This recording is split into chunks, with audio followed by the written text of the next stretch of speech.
লিআন্নাল মুসলিমিনা জামাতান ওয়াহিদা, প্রত্যেক ব্যক্তিকে বায়াত করতে হবে না। কেন? কারণ মুসলিমরা হচ্ছে একটি জামাত, মুসলিমরা হচ্ছে একটি জামাত। ইয়ানুবু আনহুম কাদাতুহুম ওয়া উলামাউহুম, এই একটি জামাতের পক্ষ থেকে কাজ করবে, তাদের পক্ষ থেকে কাজ করবে তাদের নেতৃস্থানীয় ব্যক্তিগণ, ওয়া উলামাউহুম, আর তাদের আলেমগণ। আলেমরা বায়াত করলো আর তাদের দেশের নেতৃস্থানীয় কিছু লোকেরা বায়াত করলো, হয়ে গেল। প্রত্যেক ডিস্ট্রিক্ট থেকে এতজন, 10 জন, 20 জন, 5 জন, 1 জন, 2 জন, অসুবিধা নেই। যোগ্য ব্যক্তি, যোগ্য আলেম হলেই হইল যারা বায়াত করবে। এইভাবে মুসলিম যে দেশের রাষ্ট্রনায়ক হবেন, খলিফা হবেন বা শাসক হবেন, বাদশাহ হবেন, তার ইমামত এবং তার ইমামতির আনুগত্য করা ফরজ হয়ে যাবে। বলছেন শেখ সালেহুল ফাওজান, হাযা মা কানা আলাইহি সালাফুস সালেহ মিন হাযিহিল উম্মাহ, এটাই হচ্ছে সেই আদর্শ যার ওপর সালাফে সালেহিনগণ ছিলেন এই উম্মতের। এই উম্মতের সালাফে সালেহিন, সালাফ মানে একটা হচ্ছে পূর্বসূরি, একটা হচ্ছে উত্তরসূরি। কোনটা? কি? পূর্বসূরি যারা পূর্বে চলে গেছেন, আর উত্তরসূরি যারা আসছেন, খালাফ। ভালো করেছেন, সালাফ পূর্বসূরি, আর খালাফ উত্তরসূরি যারা এখন আসেনি, আসছেন বা বর্তমানে আছেন। পরের লোকেরা আগের লোকদের খালাফ, সালাফ।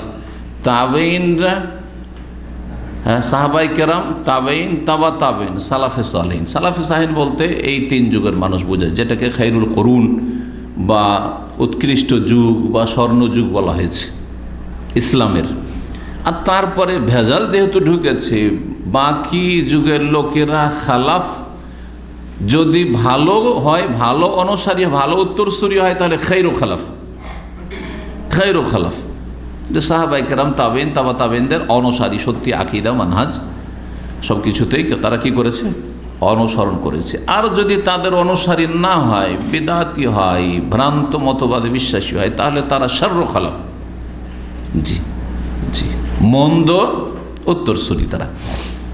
যেমন বাপ চলে যাওয়ার পরে ছেলেমেয়েরা থাকে, বাপ মা চলে যাওয়ার পরে ছেলে মেয়ে থাকে, ভালো ছেলেগুলি হচ্ছে, এরা হচ্ছে ভালো উত্তরসূরি, তাই না?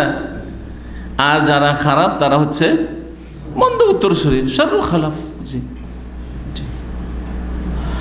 পরেশগারের ছেলে পরেশগার, আলেমের ছেলে আলেম, দিনদারের ছেলে দিনদার, তাই না?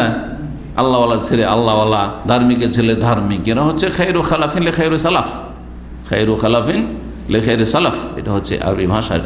জি। আর যদি মন্দ হয়, বাপ ছিলেন আলেমে দিন, বাপ ছিলেন আল্লাহওয়ালা পরেশগার, বাপ ছিলেন হাজি গাজী, আর ছেলেরা হচ্ছে বেদিন নাস্তিক, বেনামাজি, তাহলে হচ্ছে শাররু খালাফিন লে খায়রু সালাফ। ভালো মানুষের উত্তরসূরিরা হচ্ছে সব শাররু খালাফ, জি, মন্দ উত্তরসূরি। তো সালাফে সালেহিনরা যে এই উম্মতের ছিলেন, তাদের আদর্শ অর্থাৎ সাহাবাই কেরাম, তাবেইন, তাবা তাবেইন, খোলাফা রাশেদিনের যুগে এই আদর্শ ছিল। এমনকি ওমাইয়া আমলও এই আদর্শই ছিল।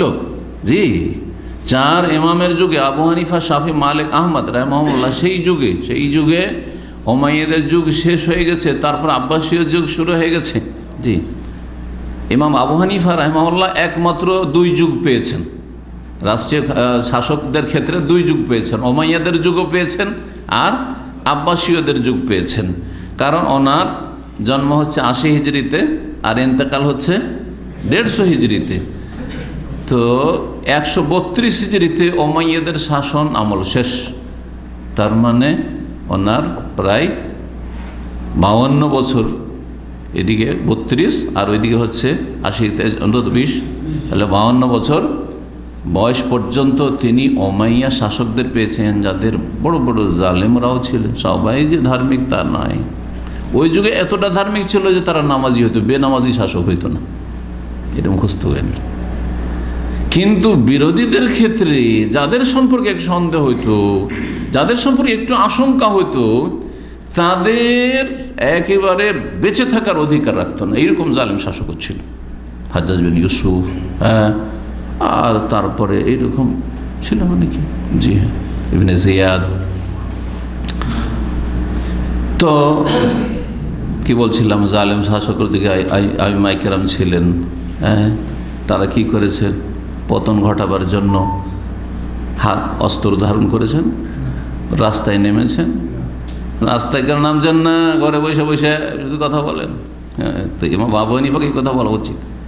হ্যাঁ, ইমাম শাফি, মালিক, আহমদকে আগে বলতে হবে। তো রাস্তায় নামতে পারেননি, এত বড় বড় জালেম হাজ্জাজ বিন ইউসুফরা থেকেছে, আর ইবনে জিয়াদ থেকেছে, আরও সব তারপরে আরও এসেছে। হ্যাঁ, তাদের হ্যাঁ জালেম আর জালেম আসতে থেকেছে। তো আপনারা কী করেছেন? ঘরে বসে বসে শুধু ফেকার কিতাব লিখতে থেকেছেন আর ফেকার মাসলা শিখাইতে থেকেছেন নাকি? বলবে কেউ? হ্যাঁ, মেনে নেবে কেউ? জি, তাহলে চিন্তা করেন। তাহলে এই গোমরাহিগুলো আজকাল আবেগে হোক অথবা অসৎ উদ্দেশ্য হোক, এম্মা জালেমুন আও জাহিলুন, হয় জালেম অসৎ উদ্দেশ্য এইসব কথা বলার, আর না হলে জাহেল অজ্ঞ, সালাফদের মানহাজ আদর্শ সম্পর্কে কোনো জ্ঞান রাখে না। মনে করে অস্ত্র ধরলেই মনে হয় সমাধান হয়ে যাবে, মনে হয় রাস্তায় নামলেই মনে হয় পতন ঘটিয়ে দিয়ে খুব শান্তি কায়েম করে দেব। খুব শান্তি কায়েম হয়েছে লিবিয়াতে পতন ঘটিয়ে, খুব শান্তি কায়েম হয়েছে পতন ঘটিয়ে দিয়ে আপনার কোথায়, হ্যাঁ আপনার মিশরে, তারপরে ইয়েমেনে। আর দেখেন সিরিয়ার অবস্থা তো দেখতে পাচ্ছেন, পতন ঘটাইতেও পারেনি, আর খুব তো আশা করেছিল যে পতন ঘটিয়ে দেওয়ার খুব শান্তি কায়েম হয়ে যাবে, তাই না? তো এগুলো দেখেও যদি আমাদের চোখ না খুলে তো কিসে বা চোখ খুলবে? কোরআন হাদিস দিয়েও চোখ খুললো না, আর বাস্তব আমাদের দেখেও বাস্তব অভিজ্ঞতাতেও চোখ খুললো না, তাহলে আর কি দিয়ে চোখ খুলবে? সমস্ত কিছু আমাদের পাপের কারণে। আজকে হয়তো ওই আলোচনাতে আমরা পৌঁছিতে যদি নাও পারি, তো সামনের সপ্তাহে একটা বিষয় আসবে যে এই যা কিছু হচ্ছে জুলম অত্যাচার আমাদের ওপর, হ্যাঁ, যে কোনো স্তরে জুলম অত্যাচার হোক না কেন, যা লেখা বেজন হবে না আমাদের পাপাচারের কারণে, জনগণ দেশবাসীর পাপাচারের কারণে, সর্বস্তরের মানুষের সর্বরকমের পাপের কারণে। যত পাপ বাড়ছে তত বেশি জুলম অত্যাচার বা জালেমদেরকে আমাদের চাপিয়ে দেওয়া হচ্ছে। রব্বুল আলমিনের হাতে সব কিছু।